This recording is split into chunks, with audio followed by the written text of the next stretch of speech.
was talking to my brother on the phone, and he said something like, "You're an idiot." Something about the way he said that reminded me of the Lego movie. I call them the dogs. Listen to them bark. Everything is awesome.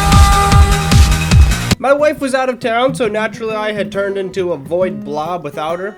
But what my brother said reminded me to rewatch one of my childhood favorites, the Lego movie. Sorry, I wasn't listening. I've just been bat-mailing on my bat phone. I was reminded of just how good this movie was when it came out 11 years ago. Because it's still good today.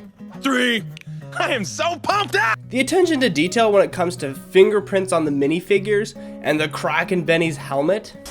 The animation was so impressive that to this day I just realized while researching for this video that this wasn't stop motion animation. Oh, wow. Unlike Lego movies before and after this one, the Lego movie writes into the story the fact that they're Legos. You see the quotations I'm making with my claw hands? It means I don't believe you. Making it reminiscent of any kid who grew up playing with them. But what I only realized while watching this through as an adult with a YouTube channel about Jesus is just how many themes of Christianity are everywhere in this movie. Who's the man upstairs? See, he doesn't even know about the man upstairs. The first place Christ themes can be found is in the prophecy. One day, a talented lasso fellow, a special one with face of yellow, will make a piece of resistance found from its hiding refuge. Wildstyle discovers that Emmett uncovered the piece of resistance, but she quickly becomes very disappointed in him. See, you can't do it. I wanted it to be me, okay? I wanted to be the special. A number of different prophets prophesied that Jesus would come, and you could find those prophecies in your handy Bible. But when Jesus pulled up, he wasn't exactly what the Jewish people were expecting. As much is said in this dialogue between famous Christian apologist William Lane Craig and Jewish political commentator Ben Shapiro. The Messiah in Judaism has always been a political figure who is destined to do certain things, restoring the kingdom of Israel, maintaining control of that kingdom, bringing more Jews back to Israel. All of these things are considered sort of political things that the Messiah does.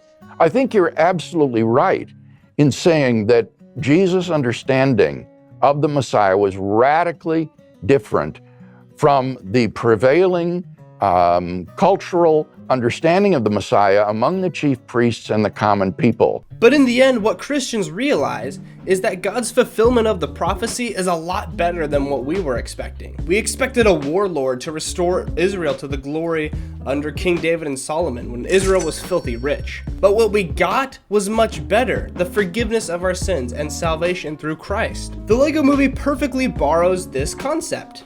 There is yet one hope. The special has arisen. In the movie, the master builders who knew the prophecy were expecting to see the greatest master builder of all. Well, technically I'm not exactly a master builder yet. What? But they got Emmett, who wasn't even a master builder, much less an eloquent speech giver. You're a butt! Yes. But in the end, it turned out that they needed Emmett's unique perspective to break into Lord Business's office. What's the last thing Lord Business expects master builders will do? It's follow the instructions. And it was his seemingly bad idea which saved them from being blown to bits in a submarine. The double-decker couch. It wasn't totally pointless after all. It's the one thing that stayed together. The fulfillment of the prophecy wasn't what they were expecting. It was better. The next Christian theme in the movie comes from this scene with Bad Cop. Oh, don't worry. I won't test it on you.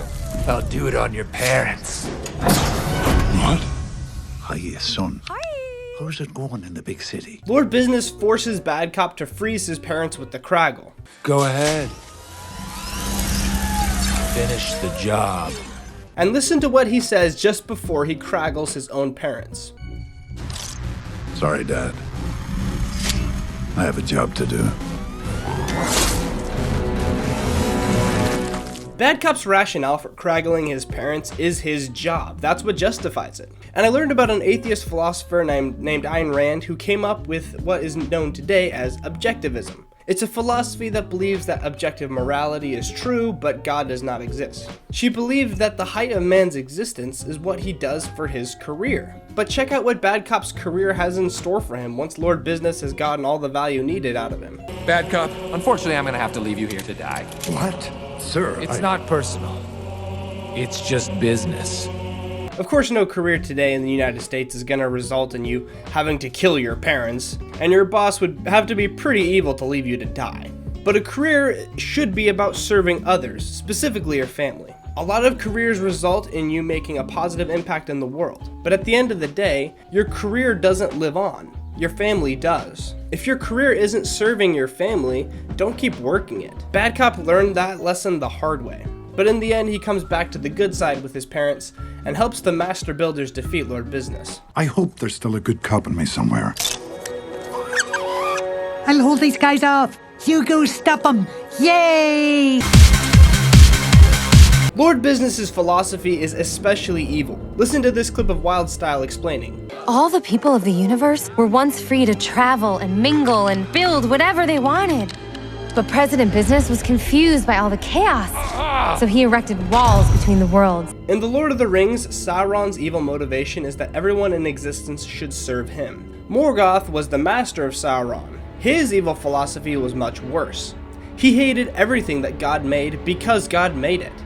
I hate this place. Which is why he sought to destroy it. He hated goodness. The world in the Lego movie is originally creative, social, and joyful. And Lord Business hates its inherent existence. Lord Business and Morgoth borrow their evil philosophies from the OG Evil One. Because when God created everything, he created it good in the first place. But Satan thought it was cringe. He hates goodness itself.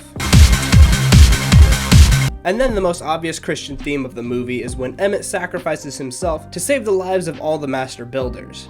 Now it's your turn to be the hero. No! See you later, alligator. Don't! No, Emmett! Jesus sacrificed himself to save all of humanity. Jesus didn't invent the concept of sacrificing yourself, he just did it the best. And that's why we loved using it in our storytelling today. You see, Emmett? A corrupted spirit is no match for the purity of imagination. The final Christian theme comes when Emmett forgives Lord Business for killing Latrevious. You don't have to be the bad guy. And he convinces Lord Business to stop his evil ways and become good. I remember speaking with a friend back in the day when the movie came out, who thought that this ending to the Lego movie was lame. At the time I didn't think to say this, but I suppose that kid must also think it's lame that Jesus saved him. Despite how evil Lord Business was for killing Latrevious, Emmett forgave him. And despite how evil we are, Jesus still forgives us. This is why no story of conversion is about the cosmological argument or the transcendental argument, because those aren't powerful enough to convert someone. Only forgiveness is powerful enough to convert someone. And guess what? Jesus has forgiven you.